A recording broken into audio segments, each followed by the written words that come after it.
Hello అండి, welcome to my YouTube channel. నేను శ్రీనివాస్ రెడ్డి పాలెం. ఈ వీడియోలో మీకు తెలంగాణ ఈ pass scholarship application deadline extend చేశారనే ఇన్ఫర్మేషన్ తెలియచేయడానికి ప్రయత్నిస్తున్నాను. యాక్చువల్లీ మనం ఇక్కడ సర్క్యులర్ అఫీషియల్గా వచ్చిన సర్క్యులర్ చూస్తున్నాము. N Sridhar, principal secretary to government, వారి తరపున మనకి ఈ సర్క్యులర్ అనేది లేదా ప్రెస్ నోట్ అనేది రిలీజ్ చేయడం జరిగింది. 4th January 2025 నాడున ఇది యాక్చువల్లీ రిలీజ్ చేయడం జరిగింది.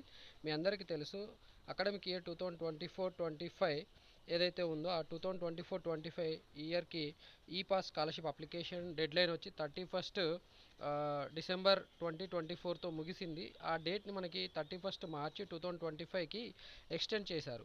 సో ఈ ఇన్ఫర్మేషన్ మనకి ఇక్కడ ఈ ప్రజెంట్ ఏదైతే ప్రెస్ నోట్ చూపిస్తున్నానో ఆ ప్రెస్ నోట్లో మనకి ఎక్స్ప్లెయిన్ చేయడం జరిగింది. ఇక్కడ ఎందుకు ఇది ఎక్స్టెండ్ చేశారు డేట్ అంటే, చాలామంది స్టూడెంట్స్ ఇంకా పోస్ట్ మెట్రిక్ స్కాలర్షిప్కి అప్లై చేయలేదు. మరి ఇలా అప్లై చేయకపోవడం వల్ల చాలామంది స్టూడెంట్స్ స్కాలర్షిప్ పొందే అవకాశం లేదు, అలాగే వాళ్ళు ఫీ పే చేయాల్సిన పరిస్థితి ఉంటుంది. దీన్ని ఓవర్కమ్ చేయడానికి వాళ్ళు యాక్చువల్లీ ఏం చేశారంటే 2024-25 అకాడమిక్ ఇయర్లో ఏదైతే స్కాలర్షిప్ అప్లై చేయడానికి డెడ్లైన్ అనేది ఇవ్వడం జరిగిందో 31st December 2024 నాటికి ముగిస్తుంది కదా, దాన్ని ఎక్స్టెండ్ చేయడం జరిగింది. ఎప్పటి వరకు అంటే మనకి 31st March 2025 నాటికి ఎక్స్టెండ్ చేయడం జరిగింది. ఇక్కడ రకరకాల సెట్స్ ఎవరైతే రాశారో ఆ స్టూడెంట్స్ అందరూ కూడా పర్టికులర్గా టీఎస్ ఈ పాస్ వెబ్సైట్లో స్కాలర్షిప్ అప్లికేషన్ చేసుకోవాల్సి ఉంటుంది. దానికి సంబంధించిన ప్రొసీజర్ కూడా మన యూట్యూబ్ ఛానల్లో వీడియో రూపంలో ఎక్స్ప్లెయిన్ చేయడం జరిగింది.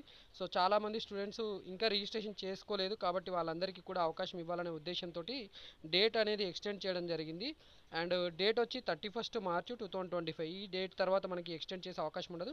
కాబట్టి ఇన్ఫర్మేషన్ మీ అందరికీ హెల్ప్ అవుతుందని వీడియో చేయడం జరిగింది. ఇన్ఫర్మేషన్ మీకు నచ్చితే ఖచ్చితంగా వీడియోని లైక్ చేయండి, అలాగే వేరే వాళ్ళకి కూడా షేర్ చేయండి. అండ్ ఇన్ఫర్మేషన్ మీకు నచ్చితే ఖచ్చితంగా మన యూట్యూబ్ ఛానల్ సబ్స్క్రైబ్ చేసుకోమని కూడా మిమ్మల్ని కోరుకుంటున్నాను. Wish you all the best for your education and career.